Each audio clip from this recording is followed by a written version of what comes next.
लोकशाहीमध्ये दोन चाकं महत्त्वाची असतात.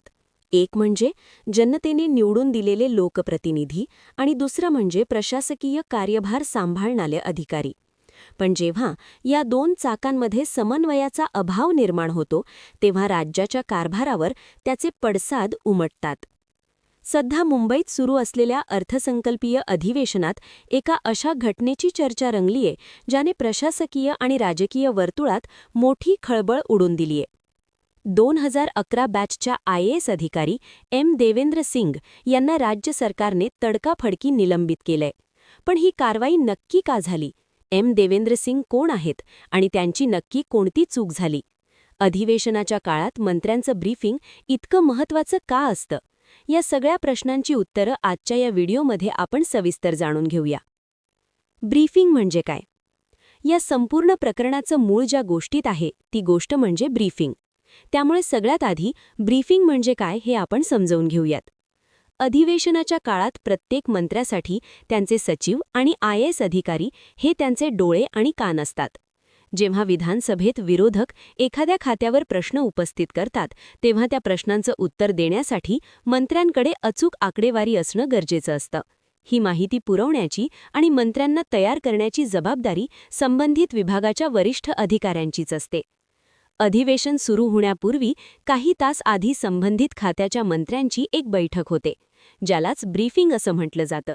या बैठकीत IAS अधिकारी मंत्र्यांना सांगतात की विरोधकांनी नेमके कोणते प्रश्न विचारलेत, खात्याची सध्याची तांत्रिक प्रगती काय आहे आणि एखाद्या आरोपाला उत्तर देण्यासाठी सरकारकडे कोणती भक्कम माहिती हाताशी आहे. ब्रीफिंगचं हे महत्त्व लक्षात घेतल्यानंतर आता आपण त्या दिवशी नेमकं काय घडलं या घटनाक्रमाकडे वळूयात. देवेंद्र सिंग हे सध्या महाराष्ट्र प्रदूषण नियंत्रण मंडळाचे सदस्य सचिव म्हणून कार्यरत आहेत. अर्थसंकल्पीय अधिवेशनाच्या एका महत्त्वाच्या दिवशी मंत्री पंकजा मुंडे यांच्या खात्याशी संबंधित काही प्रश्न सभागृहात चर्चेला येणार होते. नियमानुसार देवेंद्र सिंग यांनी सकाळी लवकर पंकजा मुंडे यांच्या कार्यालयात जाऊन त्यांना या प्रश्नांची उत्तरं समजावून सांगणं अपेक्षित होतं. पंकजा मुंडे आणि त्यांची संपूर्ण टीम या महत्त्वाच्या ब्रीफिंगची वाट पाहत होती. पण बराच वेळ होऊनही देवेंद्र सिंग तिथे पोहोचलेच नाहीत.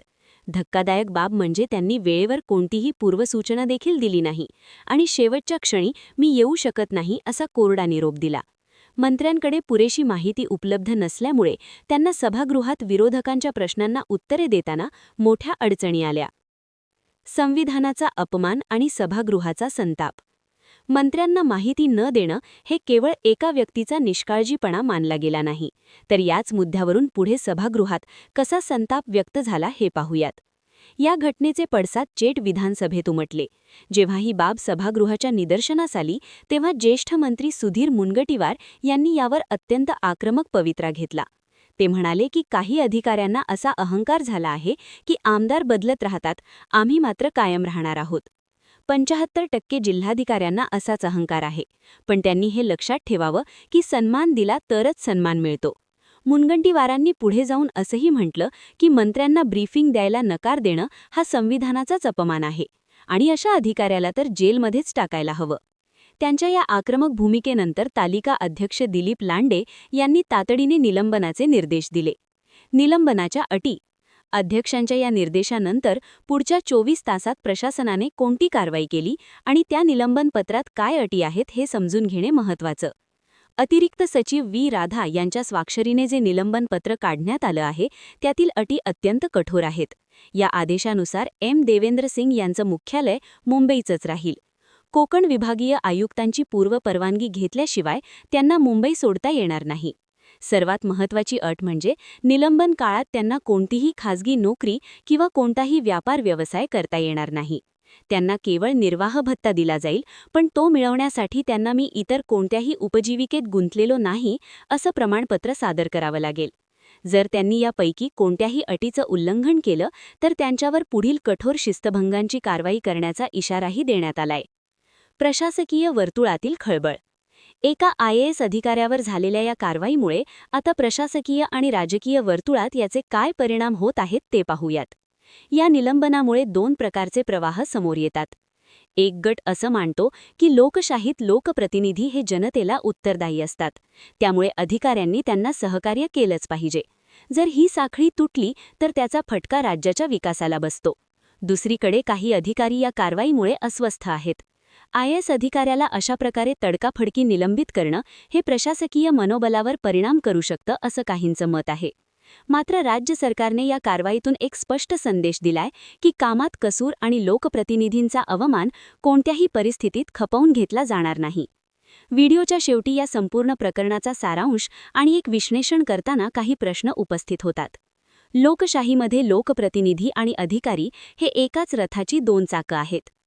देवेंद्र सिंग यांचं निलंबन हे केवळ एका चुकीची शिक्षा नसून ती प्रशासकीय व्यवस्थेतील वाढत्या दरीचं लक्षण आहे.